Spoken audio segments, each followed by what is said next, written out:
오늘도 우리 온누하우스 예배 가운데 오신 여러분들을 환영합니다.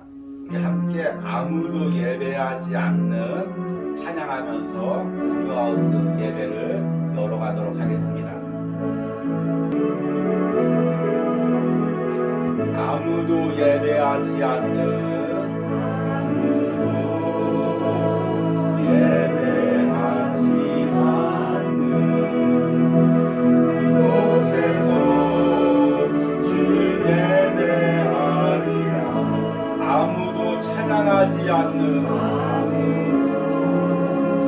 찬양하지 않는 그곳에서 나 주를 찬양하리라. 누구도 헌신하지 않는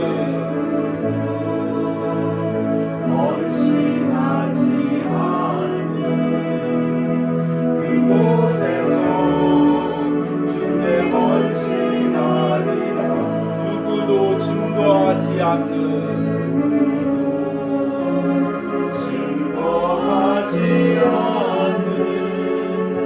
그곳에서 나 주를 증거하리라. 내가 밟는 모든 땅 주를 예배하게 하소서. 주의 보혈로 덮어지게 하소서. 내가 선이고 주의 거룩한 곳 되게 하소서. 주의 향기로 물들이소서. 아무도 예배하지 않는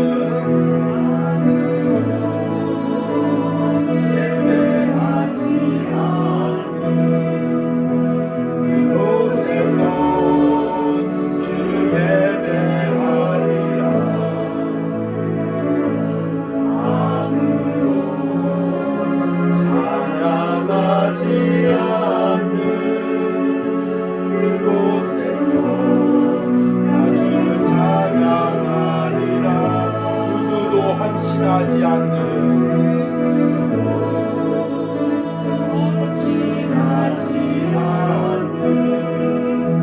그곳에서 주께 헌신하리라.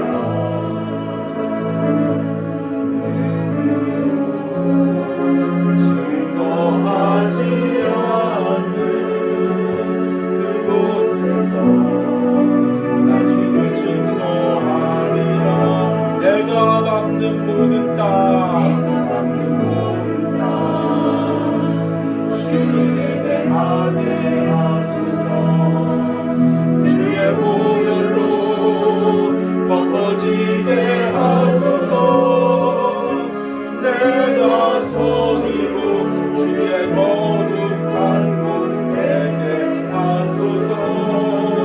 주의 향기로 물들이소서.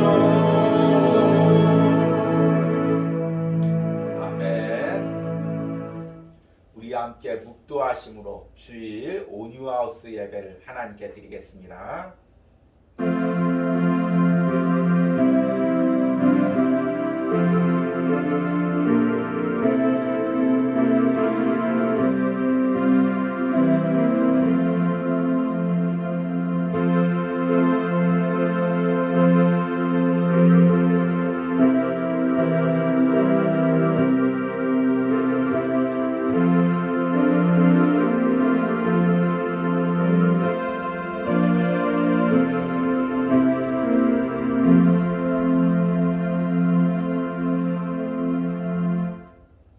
나의 반석이신 여호와를 찬송하리로다.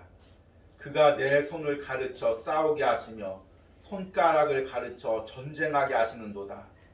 여호와는 나의 사랑이시요 나의 요새이시요 나의 산성이시요 나를 건지시는 이시요 나의 방패이시니 내가 그에게 피하였고 그가 내 백성을 내게 복종하게 하셨나이다. 아멘. 하나님, 하나님의 은혜 없이는 단 하루도 살아갈 수 없는 우리들이 오늘 예배 가운데 나왔습니다. 하나님, 한 주간의 삶을 돌이켜보니 매 순간이 영적 싸움이었습니다. 그럼에도 불구하고 하나님이 우리를 전쟁을 가르치게 하시고 나의 요새가 되시고 나의 산성이 되주시고 나의 사랑이 되게 하시고 하나님 저 대적들을 통하여 승리케 하시니 하나님 감사합니다.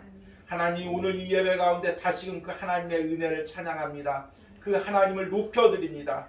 그 하나님을 깊게 말씀과 예배 가운데 만나기로 사모합니다. 주님 오늘 이 예배 가운데 임재하시고 우리 심령 가운데 임재하시고 이곳에 은혜를 베풀어 주시옵소서. 아멘. 예수님의 이름으로 기도했습니다. 아멘. 오늘 우리 찬송가 391장 부르시겠습니다. 오 놀라운 구세주.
아니하며 저 위험한 곳 내가 이를 때면 큰 바위에 숨기시고 주 손으로 덮으시네 주 손으로 덮으시네 아멘. 우리 함께 사도신경으로 신앙 고백 드리시겠습니다. 나는 전능하신 아버지 하나님 천지의 창조주를 믿습니다. 나는 그의 유일하신 아들 우리 주 예수 그리스도를 믿습니다. 그는 성령으로 잉태되어 동정녀 마리에게 나시고 본디오 빌라도에게 고난을 받아 십자가에 못 박혀 죽으시고 장사된 지 사흘 만에 죽은 자 가운데서 다시 살아나셨으며 하늘에 오르시어 전능하신 아버지 하나님 우편에 앉아 계시다가 거기로부터 살아있는 자와 죽은 자를 심판하러 오십니다. 나는 성령을 믿으며 거룩한 공교회와 성도의 교제와 죄를 용서받는 것과 몸의 부활과 영생을 믿습니다. 아멘.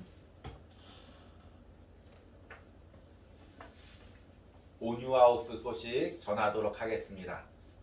오늘도 이 온유하우스 예배에 참석하신 분들 또 영상으로 예배하시는 모든 분들을 축복합니다. 우리 10월 주님은 나의 최고봉이 매일 또 온유하우스 영상을 통해서 또 송출되고 있습니다. 많은 분들이 또 주님은 나의 최고봉을 통해서 은혜를 누리고 계십니다. 벌써 이제 10월도 반절이 지나갔습니다. 남은 보름 기간 동안 더 깨어서 우리 이 말씀을 묵상하고 영적으로 깨어서 사시는 여러분들이 되시길 바랍니다. 그리고 10월 설교 주제는 세상에서 예수님과 동행하기입니다. 참 저도 이 말씀을 준비하면서 말씀 한 말씀 준비할 때 이 말씀이 실질적으로 여러분들이 삶 가운데서 직장 가운데서 한 주간의 세상 가운데서 이 말씀대로 사시는 은혜가 있었으면 참 좋겠다는 생각을 해봅니다. 저 역시 그렇고 계속해서 한 주간의 삶에서 말씀 붙들고 치열하게 싸워서 예수님과 동행하는 삶을 살아가시길 바랍니다. 그러면 오늘 말씀 보도록 하겠습니다. 오늘 말씀은 출애굽기 2장 11절에서 15절입니다. 출애굽기 2장 11절에서 15절까지 제가 읽어드리겠습니다. 모세가 장성한 후에 한 번은 자기 형제들에게 나가서 그들이 고되게 노동하는 것을 보더니 어떤 애굽 사람이 한 히브리 사람 곧 자기 형제를 치는 것을 본지라 좌우를 살펴 사람이 없음을 보고 그 애굽 사람을 쳐 죽여 모래 속에 감추니라. 이튿날 다시 나가니 두 히브리 사람이 서로 싸우는지라 그 잘못한 사람에게 이르되 내가 어찌하여 동포를 치느냐 하며 그가 이르되 누가 너를 우리를 다스리는 자와 재판관으로 삼았느냐 내가 애굽 사람을 죽인 것처럼 나도 죽이려느냐 모세가 두려움으로 이르되 일이 탈로 되었더라. 바로가 이 일을 듣고 모세를 죽이고자 하여 찾는지라 모세가 바로의 낯을 피하여 미디안 땅에 머물며 하루는 운물 곁에 앉았더라. 아멘.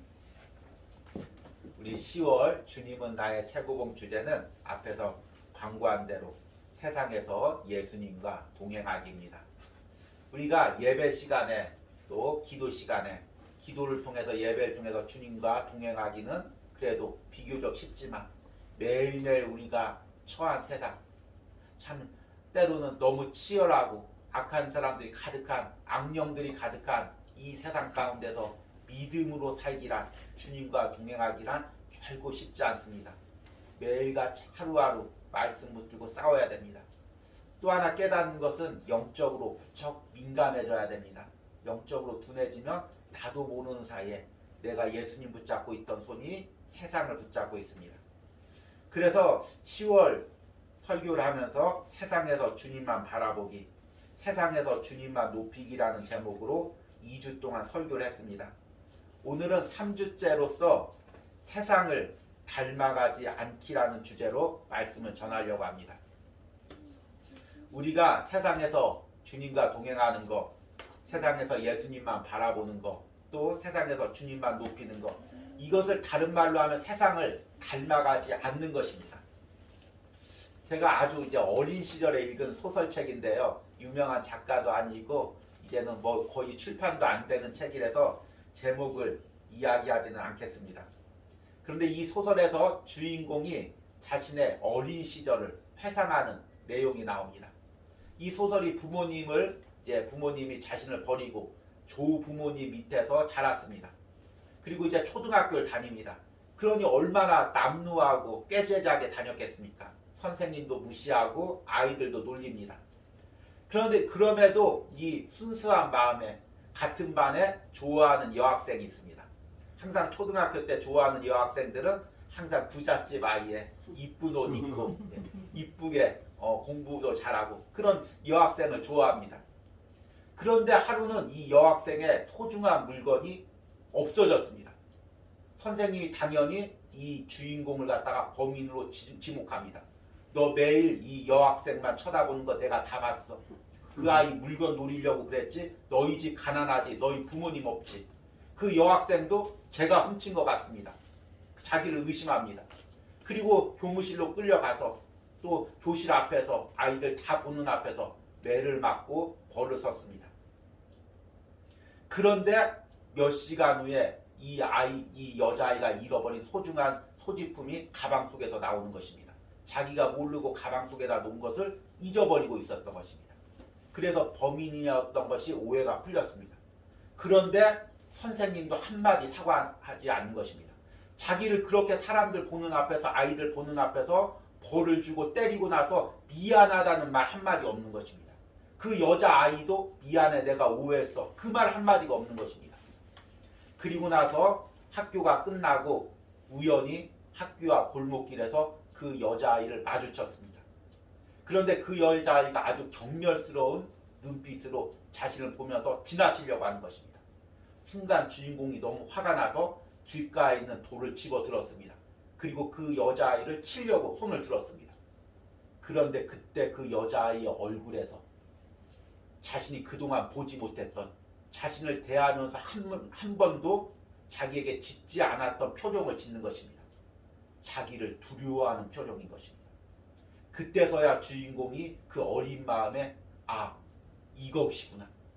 사람들이 다 나를 무시하고 사람들이 다 나를 조롱하는데 내가 모든 것을 다 내어놓고 모든 것을 끝장내려고 달려들면 사람들이 두려워서 도망가고 피하는구나. 그리고 그 여자아이가 자기에게 미안하다고 사과하는 것입니다. 소설은 이제 그 후에 주인공이 그것을 깨닫고 그런 방식으로 세상을 살다가 이제 여러 가지 어려움을 당하는 내용으로 진행이 됩니다. 그런데 그 장면에서 소설에서 이런 문구가 써 있습니다. 그때 나는 세상의 빈틈을 보았다.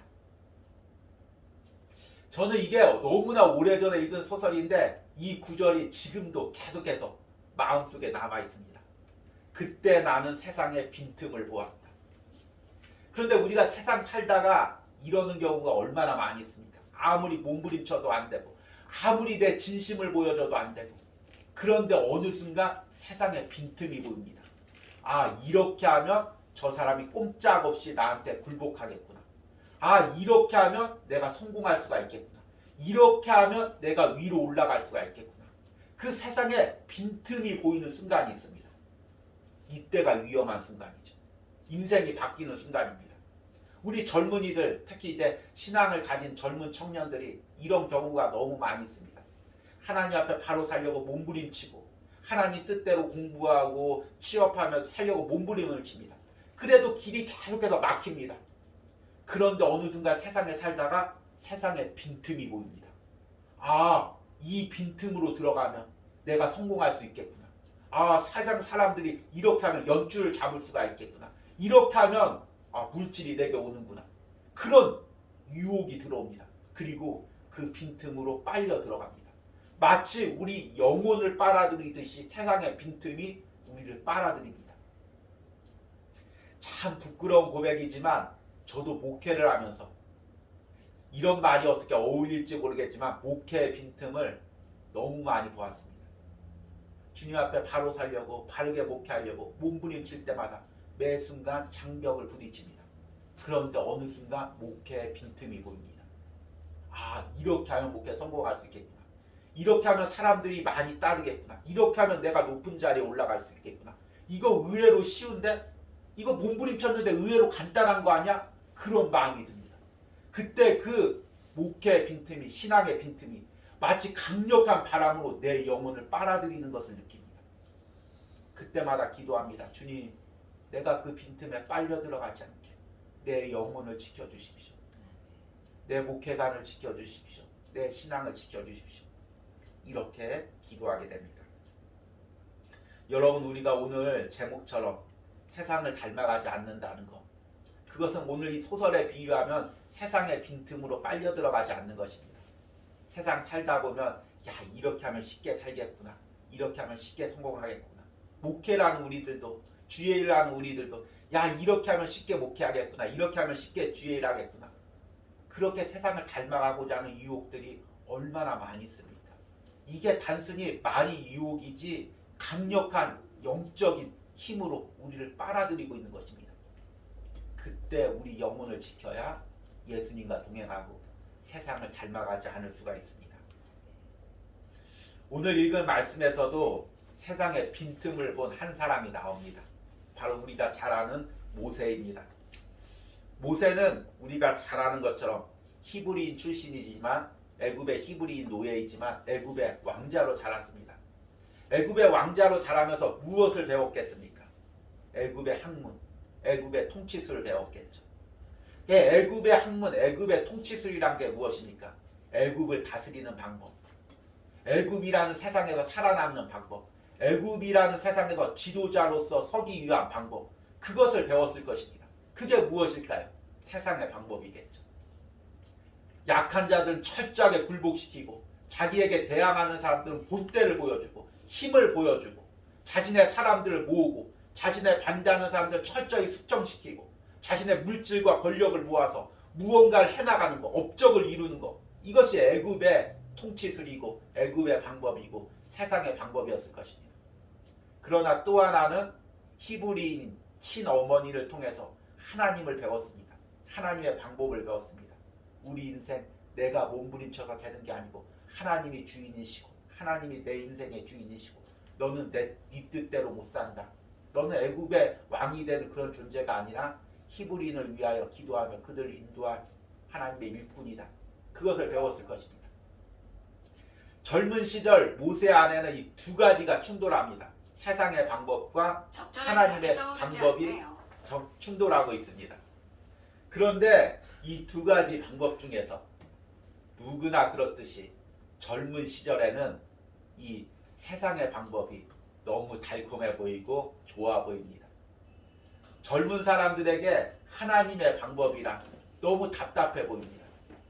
언제 하나님만 의지하고 언제 하나님의 방법으로 살아가지고 언제 히브리인들 구원하고 저 강력한 애굽이란 나라, 애굽의 군대 어떻게 하나님의 방법대로 기도하고 하나님의 방법대로 말씀 전해서 어떻게 그 애굽과 싸워서 이길 수 있겠습니까? 하나님의 방법이 도저히 먹히지가 않을 것 같이 느껴집니다.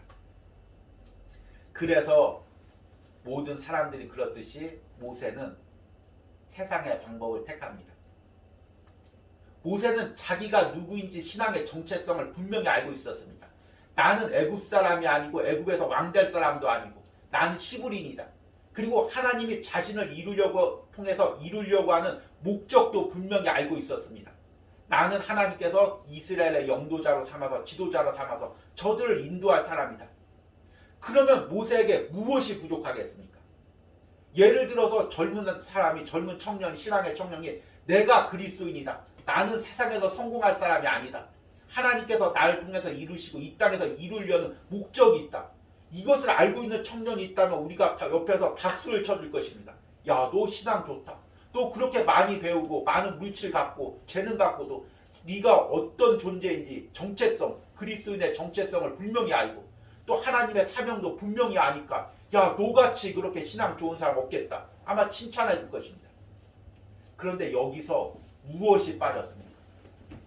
여러분, 무엇이 빠졌겠습니까? 내가 그리스도인이라는 걸 압니다. 내가 하나님의 자녀라는 걸 압니다. 그리고 내가 이 땅에서 어떤 목표를 이룰지도 압니다. 다 된 거 아닙니까? 그러나 여기에 중요한 게 빠졌습니다. 내가 어떤 존재이고 무엇을 이룰지를 알면은 어떤 방법으로 그 목표를 향해 나갈지를 알아야 되는 것입니다. 하나님은 내가 어떤 존재인지 가르쳐 주시고 무엇을 이루어야 될지도 가르쳐 주지만 가장 중요한 거 어떤 방법으로 주의 일을 해야 될지를 가르쳐 주는 것입니다. 우리는 이렇게 이야기하겠죠. 그게 뭐가 중요합니까? 그냥 목표만 이루면 되죠. 그러나 하나님에게는 그것이 중요한 것이 아닙니다. 하나님의 목표를 못 이루시겠습니까? 하나님이 내가 아니면 이 일을 못 하시겠습니까? 하나님에게는 그 목표가 중요한 것이 아닙니다. 그 목표까지 나와 보조를 맞추고 걸어가는 것이 중요한 것입니다. 많은 사람들이 이 이야기를 가치 없다고 생각합니다. 모세 역시 젊은 시절에 그랬을 것입니다. 그래서 하나님의 방법으로 일하기보다 자기의 방법으로 일했습니다. 그것이 무엇입니까? 오늘 읽은 말씀 11절과 12절에 나옵니다. 모세가 장성한 후에 한 번은 자기 형제들에게 나가서 그들이 고되게 노동하는 것을 보더니 어떤 애굽 사람이 한 히브리 사람 곧 자기 형제를 치는 것을 본지라 좌우를 살펴 사람이 없음을 보고 그 애굽 사람을 쳐 죽여 모래 속에 감추니라. 결국에 모세가 하나님의 방법 대신 세상의 방법을 택합니다. 그게 무엇입니까? 사람을 때려 죽이는 것입니다. 나에게 대항하는 사람, 내가 일하는 것을 거부하는 사람, 방해가 되는 사람 때려 죽이는 것입니다. 자신의 힘을 보여주는 것입니다. 자신의 적들에게는 두려움을 심어주고 자신의 편들에게는 따르게 하는 복종심을 심어주는 세상의 방법을 택한 것입니다. 그런데 그 결과가 무엇이었을까요? 13절에 이튿날 나가니 두 히브리 사람이 서로 싸운지라 그 잘못한 사람에게 이르되 내가 어찌하여 동포를 치느냐 하며 그가 이르되 누가 너를 우리를 다스리는 자와 재판관으로 삼았느냐 내가 애굽 사람을 죽인 것처럼 나도 죽이려느냐 모세가 두려워하여 이르되 일이 탈로 되었도다. 바로가 이 일을 듣고 모세를 죽이고자 하여 찾는지라. 모세는 자기가 애굽 사람을 죽이면 그리고 힘을 보여주면 많은 히브리 사람들이 자신에게 굴복할 것이라고 생각했습니다. 그리고 바로와 애굽 왕들이 두려워 떨며 자기를 히브리인들을 보내줄 것이라고 생각을 했습니다. 그런데 자신의 계획대로 되지 않습니다. 오히려 히브리 사람들이 그에 대항하고 바로는 자신을 죽이려고 합니다.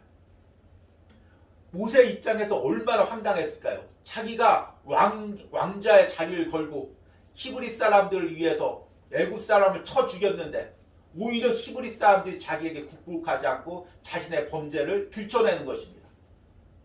나는 그렇게 인간의 정으로 되었는데 인간의 관계로 되었는데 그 인간의 정과 관계가 오히려 주의 일을 하는데 방해가 되는 것입니다. 이번 주 우리 주님은 나의 최고봉 묵상을 통해 깨달은 거죠.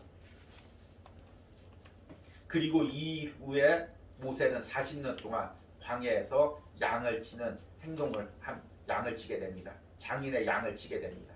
그리고 40년 후에야 하나님이 호렙산 떨기 나무 가운데서 그를 찾아오십니다. 하나님께서 40년 동안 모세에게 훈련시킨 것이 무엇일까요?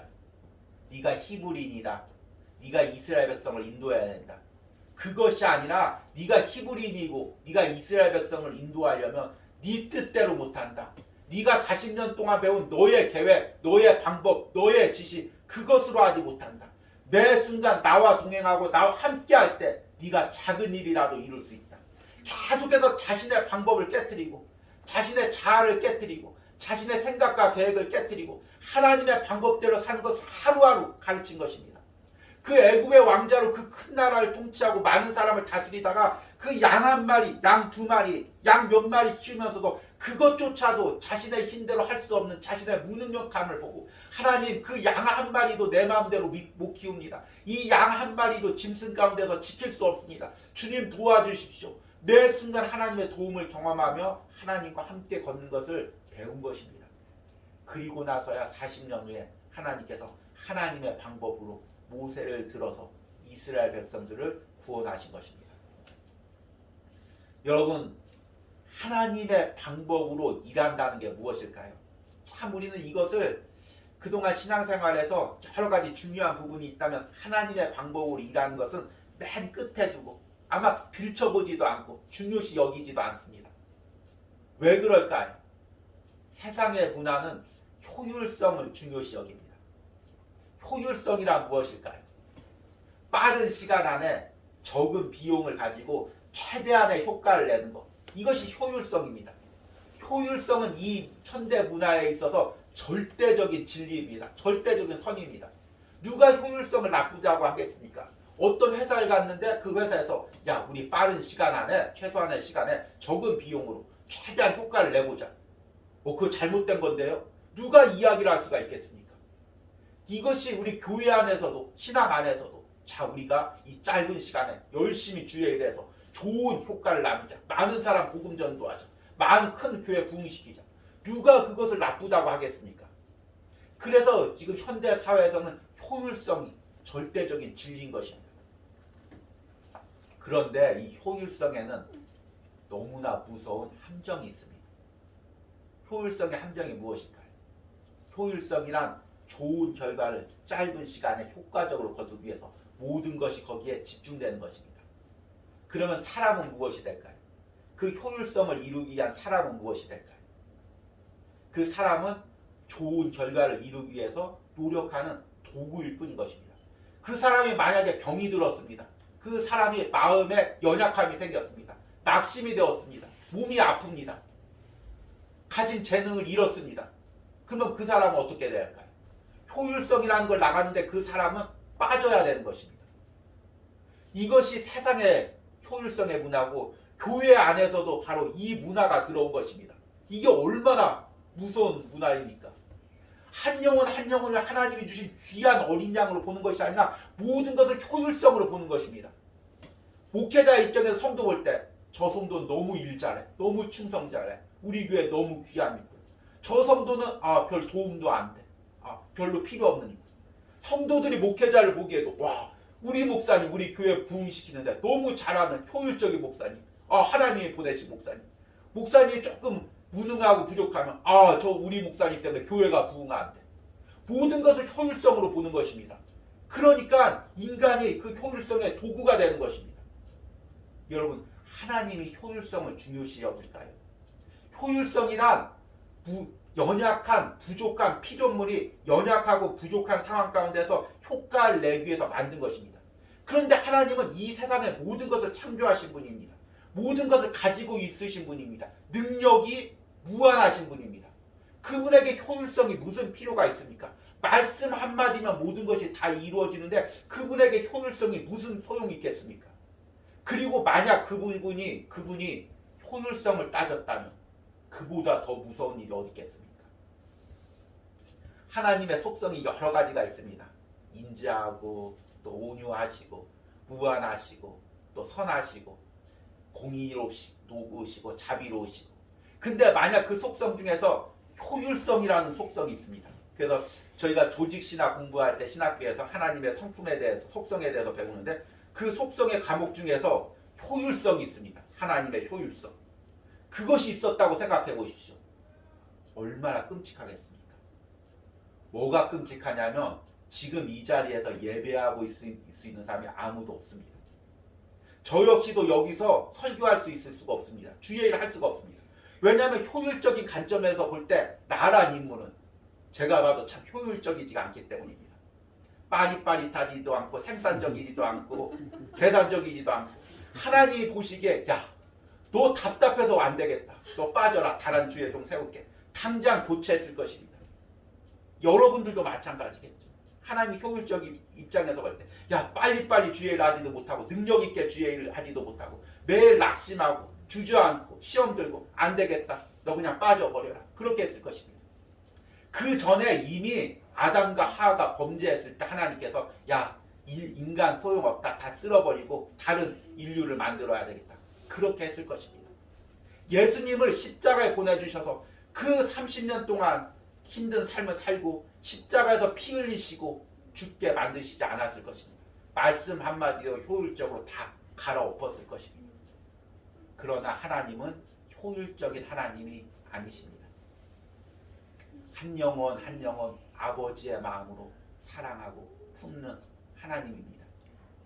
그러기에 오늘 제가 여기서 말씀 전할 수 있고, 그러기에 여러분들이 오늘 여기서 예배할 수 있는 것입니다. 여러분, 우리가 주의 일을 할 때 계속해서 효율적인 것을 강조합니다. 만약 하나님께서 모세를 효율적으로 사용하셨다면 어떻게 했을까요? 이미 40세 전에 애굽의 왕자였을 때, 그 많은 권력이 있을 때, 군사력이 있을 때, 힘이 있을 때, 그를 통해서 한 번의 힘으로 이스라엘 백성들 구원하고 애굽을 물리치고 그곳에 나라를 세웠을 것입니다. 그런데 하나님은 모세가 80세 때, 힘이 없을 때 모세를 불러 하나하나 명령하시고 10가지 재앙들을 하나하나 반복하시고 홍해를 가르시고 또 광야를 지나게 하시고, 그리고 하나님께서 그렇게 사용하십니다. 얼마나 비효율적입니까? 하나님이 왜 그렇게 비효율적으로 일하십니까? 하나님은 일을 이루시는 것이 목적이 아닙니다. 그곳에서 모세와 발을 맞추어 가기를 원합니다. 모세와 교제하기를 원하십니다. 모세와 친근하게 대화를 하시기를 원합니다. 하나님이 저를 통해 이루시려는 것도 마찬가지입니다. 여러분들을 통해서 이루시려는 것이 마찬가지입니다. 빨리빨리 큰 교회 세우고 빨리빨리 크게 주의 일을 하는 것이 아니라 그 과정에서 주님과 친밀하게 교제를 하며 보조를 맞추며 내가 주님의 뜻을 알아가고 주님과 함께 발을 맞추어가고 주님과 함께 따라가는 것입니다. 이게 지금 제가 말은 이렇게 쉽게 하는데 이게 쉬운 일이 아닙니다. 이거는 어떤 성경 공부나 어떤 기도의 한순간 깨달아서 되는 것이 아닙니다. 모세가 이걸 깨닫는데 40년이 걸렸습니다. 40년이 걸렸어도 또 광야에서 실패하고 넘어졌습니다. 우리도 마찬가지죠. 막 내 욕구로 내 열정으로 앞서 나갑니다. 내 방법으로 막 빨리빨리 계획하고 싶습니다. 그러다가 실패합니다. 그러면 무릎 꿇고 하나님, 이게 아니었군요. 또 내 뜻대로 달려갔군요. 또 내 방법대로 달려갔군요. 무릎 꿇고 또 훈련되고 또 훈련되고 또 훈련되고, 그때서야 하나님과 보조를 맞출 수가 있는 것입니다. 우리 이번 주에 주님은 나의 최고봉 10월 12일 묵상에 이 부분을 이야기하고 있습니다. 하나님과 보조를 맞추는 것. 주보에도 적어놨습니다. 하나님과 보조를 맞추어 걷는 것은 우리에게 고통스러운 일입니다. 이는 영적으로 두 번째 거친 바람을 겪는 것을 의미합니다. 주님과 동행하는 것을 배우려면 언제나 하나님과 보조를 맞추어 걸어야 하는 어려움이 있습니다. 하나님과 보조를 맞추는 것은 어렵습니다. 주님은 우리 생각과 다르게 행하시기 때문에 우리는 주님께 맞추어질 수 있도록 훈련받고 연단받아야 합니다. 주님과 함께 걷는 것, 세상을 닮아가지 않고 주님을 닮아가는 주님의 방법대로 일하는 것, 매 순간 훈련받고 연단받아야 가능한 것입니다. 그리고 그 전에 우리가 꼭 먼저 깨달아야 될 너무 중요한 것이 있습니다. 우리 10월 13일 주님은 나의 최고봉 묵상이죠. 처음에 모세는 자신이 백성을 구원할 사람이라고 깨달았지만 그는 먼저 하나님에 의해 훈련되고 연단받아야 했습니다. 그는 개인적인 면에서나 볼 때 옳았지만 하나님과의 교제를 배우기 전까지 그 사역을 감당할 수 있는 사람이 아니었습니다. 이 부분이 중요하죠.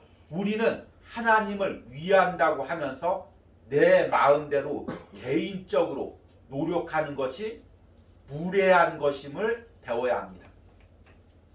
제가 다시 한번 읽어드리겠습니다. 우리는 하나님을 위한다고 하면서 내 마음대로 개인적으로 노력하는 것이 하나님 앞에 무례한 것임을 배워야 합니다. 하나님께 무례한 것임을 배워야 합니다. 하나님, 내가 열심히 일해서 무슨 방법을 쓰든지 열심히 일해서 하나님 좋은 결과 올려드리면 되지 않습니까? 큰 교회 세우면 되지 않습니까? 많은 사람 전도하면 되지 않습니까? 크게 주의 일하면 되지 않습니까? 그것이 하나님 앞에 무례하다는 것입니다. 천지를 창조하신 하나님이, 내 인생의 주인이신 하나님이, 말씀 한마디면 다 이룰 수 있는 하나님이, 그 하나님 앞에서 작은 것을 안다고, 작은 인생의 방법을 알았다고, 작은 세상의 빈틈을 보았다고, 그것으로 통해서 모든 것이 다 될 것처럼 하나님 앞에 앞서서 나서는 것, 하나님 앞에 무례하다는 것입니다.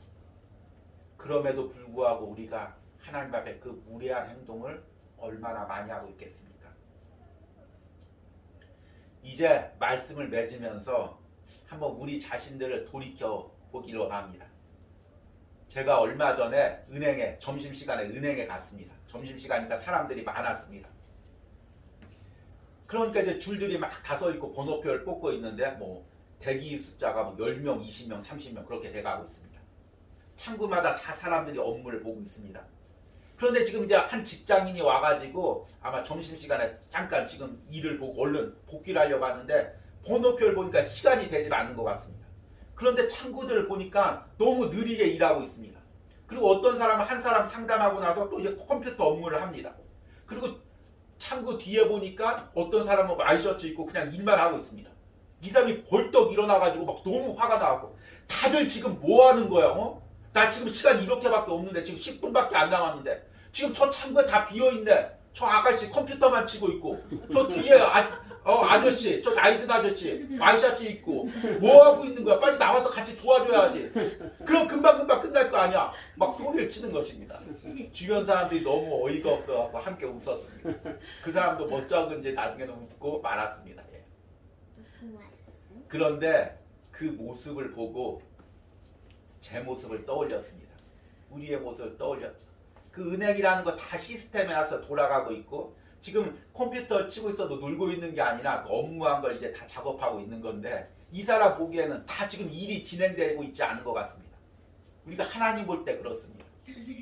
지금 일이 진행이 안 되고 있는 것 같습니다. 하나님, 지금 하나님 믿는 사람들이 계속 고생당하고, 주의 일을 하는 사람 어려움 당하고, 세상에 이단들만 막 성장하고, 이단들 교회만 막 돈 많은 돈으로 지어지고, 세상 사람들만 잘 나가고 있고, 하나님 도대체 뭐 하시고 계시는 것입니까? 일을 해야죠. 일을. 지금 놀고 계신 거 아닙니까? 지금 언제 되겠습니까? 그렇게 소리치는 것이 제 모습이고 우리의 모습입니다. 하나님의 주권은 보지 못하고, 하나님의 무한한 능력은 보지 못하고, 작은 내가 세상의 빈틈을 보고, 이대로 하면 빨리 되겠는데, 이렇게 하면 금방 성공할 것 같은데 하나님 왜 이렇게 일해 주시지 않으십니까? 원망하고 따지고 있는 것이 우리들의 모습입니다. 하나님 앞에 무례한 행동이죠. 이런 인간의 방법이 떼어지고, 내가 때로는 더디고 늦을지라도 세상 닮아가지 않고 하나님 닮아가기로 결단할 때 우리가 예수님과 동행할 수가 있는 것입니다. 이 결단과 은혜가 오늘 예배를 드리고 한 주간 세상을 사는 여러분들의 삶 가운데 있기를 간절히 소망합니다. 우리 들은 말씀 생각하시면서 찬양 부르실 텐데요. 은혜라는 찬양입니다. 여러분, 이 찬양을 부르시면서 여러분 내 어린 시절부터 지금까지 살아왔던 모든 과정을 돌이켜 보시기 바랍니다. 은혜 아닌 것이 아무것도 없습니다. 하나님 은혜로 여기까지 인도하셨습니다. 그리고 앞으로도 은혜로 인도하실 것입니다. 여러분 조급해하지 마십시오. 여러분 두려워하지 마십시오. 답답해하지 마십시오. 은혜가 우리를 감싸고 있습니다. 은혜가 우리를 인도하고 있습니다. 우리 함께 찬양 부르시겠습니다.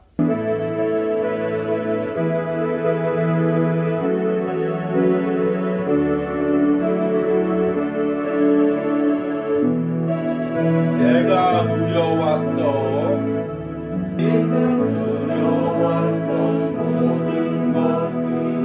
것들이, 내가 지나왔던 모든 것들이, 내가 걸어왔던 모든 순간이 당연한 것 아니라 은혜였소.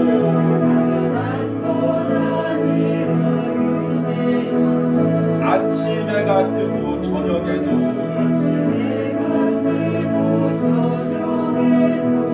봄의 꽃향기와 가을의 열매, 변하는 계절의 모든 순간이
바라보면서 기도할 때 다시 한번 결단하기로 합니다. 내가 이 세상을 살아가며 세상의 방법대로 살지 않겠습니다.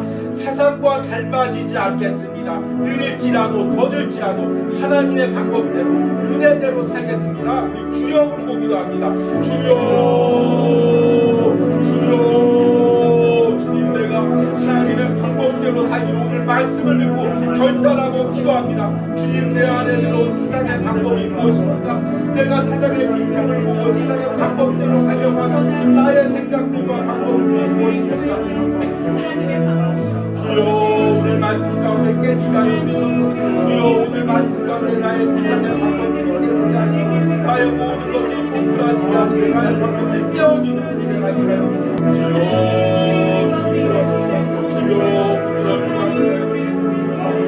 우리의 흔들리는 마음을 붙들어주시옵소서. 주여, 세상과 닮아지는 우리의 마음을 붙들어주시옵소서. 주여 주여 주여,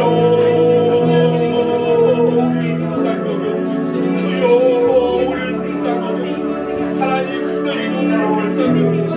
매일매일 세상에서 닮아가고 세상에서 넘어지는 우리를 불쌍히 여겨주시옵소서. 하나님, 세상에서 주님 말하고 주님의 방법대로 살아가시고 주여 성령을 통하여 우리를 붙들어 주시옵소서.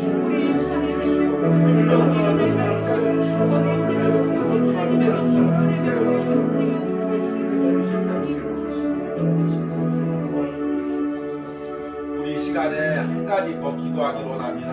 지금 내가 조급해하는 것이 무엇입니까? 내가 지금 빨리빨리 서두르려고 하는 것이 무엇입니까? 하나님이 일하는 것이 답답해서 내가 먼저 앞서 나가려고 하는 것들이 무엇이 있습니까? 주님, 조급해하지 않겠습니다. 주님 기다리겠습니다. 주님과 보조를 맞추어 나가겠습니다. 우리 주여 부르고 기도합니다.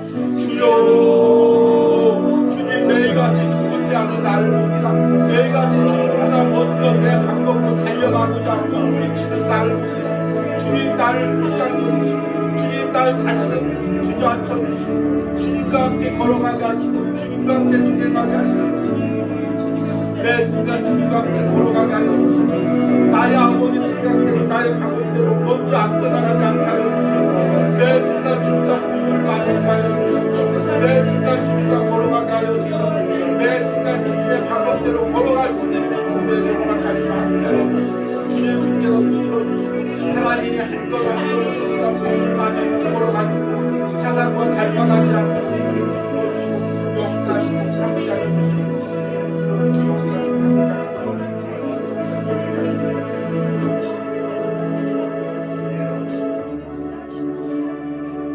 우리 마지막으로 온유하우스를 위하여 기도합니다. 하나님, 온유하우스의 사역이 그리고 온유하우스를 통하여 이후에 세워질 교회의 모든 계획들이 하나님과 보조를 맞추어 가기 원합니다. 인간의 생각으로 인간의 방법으로 앞서 나가지 않기 원합니다. 하나님, 매 순간 하나님께서 인도하시고 주의 종과 사랑하는 성도들이 그 하나님의 보조에 맞추어 하나님의 인도를 따라가게 하여 주시옵소서. 주님은 나의 최고봉 묵상을 통해서 하나님 은혜 주시고 함께 하여 주시옵소서. 우리 주여 부르고 기도합니다. 주여, 주님께서 이 온유하우스 사역 가운데 함께 하여 주시고 하나님, 주의 우리 모든 아무런 사역을 인도하여 나갈 때 주님 앞서 나가지 않게 주님과 보조를 맞추어 나가게 하여 주시고 매 순간 훈련되어 오르게 하시고 매 순간 주님과 동행하게 하시고 매 순간 주님과 발걸음을 맞추게 하여 주시고 주님 앞서 나가지 않게 하시고 뒤처지지 않게 하시고 매 순간 주님과 함께 걸어가게 하시고 매 순간 주님과 발걸음을 맞추어가지고 주님의 뜻을 이루어가기로 합니다. 주님의 뜻을 이루어가기로 합니다. 주여, 주님의 뜻을 이루어가기로 합니다. 주여, 도와주시옵소서. 주여, 함께하여 주시옵소서. 주여, 붙들어 주시옵소서.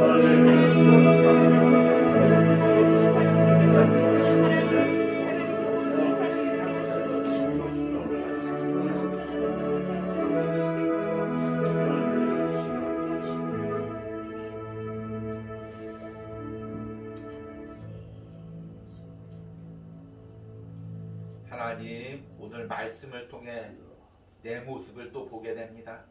하나님, 하나님의 방법을 하나님 그렇게 따르겠다고 결심하면서도 어느 순간 내 안에서 답답함이 조급함이 몰려와 하나님의 방법대로 세상의 버리고 하나님의 세상의 방법을 따라가고 있는 나를 보게 됩니다. 주님 나를 불쌍히 여겨주시옵소서. 주님 우리를 불쌍히 여겨주시옵소서.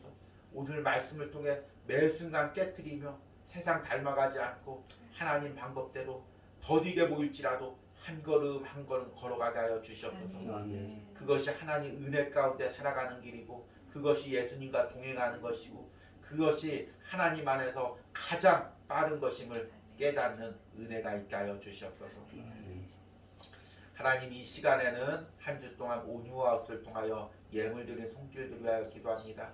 하나님 우리 또 목사님 하나님 이 온유하우스 위에 함께 기도하며 주일 아침마다 헌금을 드립니다. 하나님 주의 종의 사역 가운데 기름 부으시고 특별히 그 자녀들을 돌봐주시고 함께하여 주시옵소서.